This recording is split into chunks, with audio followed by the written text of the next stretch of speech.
ভাই বোন যখন একসাথে কথা বলে তখন আল্লাহ তাআলা বলেন এই সময়টাকে থামিয়ে দাও। আমি খুব অবাক হয়েছিলাম এই হাদিসটা শুনে। আচ্ছা, ভাই বোন কথা বললে ফেরেশতাদেরকে আল্লাহ কেন সময় থামিয়ে দেওয়ার কথা বললো?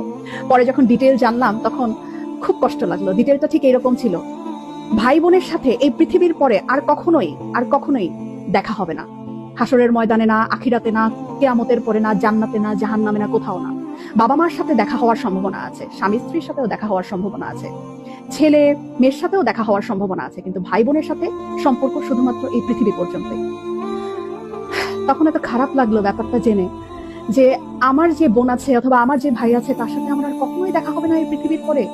মানে মরে যাওয়ার পরে তার সাথে আর আমার কখনোই কথা হবে না। এত ক্ষণস্থায়ী একটা সম্পর্ক আমাদের। যারা সম্পত্তি নিয়ে ঝামেলা করে ভাই বোনের সাথে কথা বলে না, যারা অনেক ঝগড়া বিবাদের কারণে ভাই বোনদের সাথে কথা বলা বন্ধ করে দেয়, তারা না করেন না এই ব্যাপারটা। সময়টা না খুব কম, আমাদের খুব কম।